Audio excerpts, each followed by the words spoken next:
Welcome to another video, everybody. We're back. Today, it's Slipknot. One of the biggest bands in the world, metal band, 9 members. Paul Gray, Joey Jordison unfortunately passed away. Still going strong in 2022, so it's a big deal. I'm happy to be ranking their music now. Some criteria though. I'm going to be taking everything into account. I'm talking music, album artwork, production, performance, masks, era, style, and all that good stuff into account. So, if you're a new fan, if you're trying to get into this band, what's the first album you should listen to and what's the album you avoid? This is for you. So, we're starting off. Number 6. Yes. It's a great chapter. I think a lot of the fan base kind of puts this album as their worst album.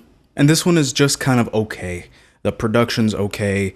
I'm not a big fan of the drum sound on this, but it's an album where they were really transitioning.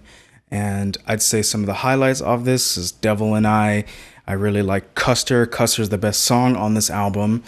Sarcastrophe is okay. Skeptic is whatever. I also think this is probably Corey Taylor's worst mask. Yes, even worse than the We Are Not Your Kind first mask. Yes, I think so. He looks like a dehydrated meatball. Corey Taylor's voice on this isn't as strong either. The riffs are just okay. The songwriting isn't that strong, but Goodbye is a nice set-off to Paul Gray. And this is the first album with Jay Weinberg, but I think he gets really good on We Are Not Your Kind. But this album is not We Are Not Your Kind. This is the great chapter, and it's their worst. Number 6. All Hope Is Gone. The band even agrees that they are not really big fans, especially Clown. He's not a big fan of this album at all. One of their most underrated songs is on here. Gematria is really heavy. Love the Corey Taylor vocals. What if God doesn't care? Of course, you have classics like Psychosocial, but then you also have different stuff that I could hear it being in the Stone Sour, which is Corey Taylor's side band. Talking about, Dead Memories, Snuff as well. I think these are kind of out of place. I like their music. I like the songs, but this and the Great Chapter for me are just kind of head to head. They're sort of almost the same. I know it's kind of sacrilegious to say that Snuff isn't like my favorite, but it really isn't. I think Vermilion Part 2 is better. The mask for All Hope Is Gone is pretty nice. I like Corey Taylor's little Lego mask. That's very nice. This is after his injury, his vocal injury, where he started to take, vocal lessons and really focus on technique. So his voice still isn't as strong yet. It gets better 2 albums from now. Kind of a mixed bag, not very focused. Number 5. Yes, it's here. Bear with me for 1 second, please. I don't like the sound of the drums or the guitars. I don't even think this album is heavy per se. I think the only people that really drive this album are Joey Jordison and Corey Taylor because their performances are awesome. I also like the samples, like Craig Jones and Sid Wilson's samples really add a lot, the texture and the atmosphere. However, everything else is just kind of okay. I mean, you do have classics here like Surfacing and Wait and Bleed and Spit It Out and all those other ones.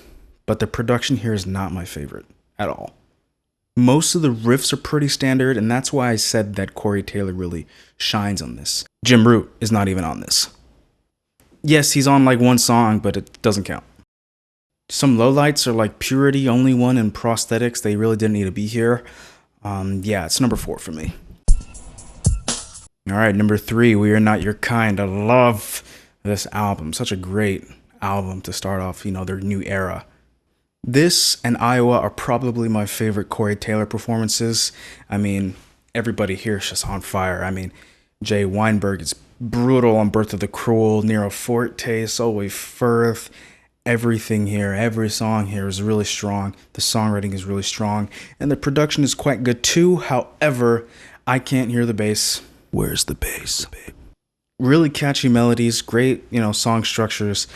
A really good, solid album with experimentation. I think they experiment better on one of their previous albums, and I'm going to bring that up later. A great change of sound. And, this year, The End So Far comes out. I'm excited for that. I think that one's going to be even heavier. I'm excited. Definitely check this one out. Also, why is All Out Life not on here? What? I mean, really, this album is just ladled with like classics. Before I Forget, Duality. I mean, Vermilion. I mean, Pulse of the Maggots, 3-0. The Blister Exists. Everything on here is just staple songs.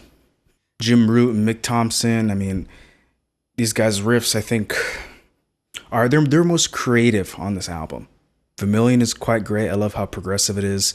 I also love Before I Forget. The riff is very bouncy and jumpy. I love Duality. Duality is really catchy. The Blister Exists is a great anthem. Pulse of the Maggots is a great anthem. And Corey Taylor's lyrics are really great, really inventive, really personal, looking outside at the world. That's what I really appreciate. However, I don't actually like his vocals on this that much. If I was going to bring one thing down, it would actually be the vocals. This is after Iowa. If you didn't know, Corey Taylor ruined his voice on Iowa. So he decided to sing in a higher register. With, his vocal degradation, some of the vocals just aren't as strong. However, his singing is great as always. And really everybody else makes up for it. Paul Gray, obviously being the lead songwriter of the band. And the mix is really interesting as well. The drums and the bass has great, really like nail-biting sound, especially the bass. I love that. And Corey Taylor's mask on this era of Slipknot is pretty sick. Just look. Yeah! Number 1. This was the album that I got obsessed with his band. I mean, I played this album from front to back when I first heard it for days, for weeks, for months. This album is so heavy and the lyrics are so personal and so aggressive and so full of sorrow and so dripping with atmosphere. Iowa, Gently, My Plague, Insanity. Joey Jordison rips on this, and Corey Taylor's vocals, aside from Martin Van Drunen, he's probably like the second best performance in all of metal. And you can really hear the percussive elements on this as well. You can actually hear Clown and Chris Fenn. And the samples are great too. The samples aren't at the forefront. However, they are still noticeable. And if you pay attention, they really add layering to the music and are really great and experimental. Every song on here is just aggressive. I mean, Everything Ends, My Plague, and my favorite song, probably Left Behind, is just so catchy. My actual favorite song, which is The Shape, my favorite Corey Taylor vocal ever. I mean, you have classics. I mean, People Equal Shit, Disaster Piece, Heretic Anthem, Left Behind. It doesn't get really better than this. I Am Hated is dated, but it still sounds cool. Yeah, I really think everybody should own Iowa, and honestly own every Slipknot album. They just deserve that much. But that's the end of my video. I'm going to be doing some more music content coming out soon. I'm not just going to do metal music. I do other types of music, as you can see. Let me know what you think. We could talk about it in the comments. Tell me what you want to see next. Subscribe, like. See ya.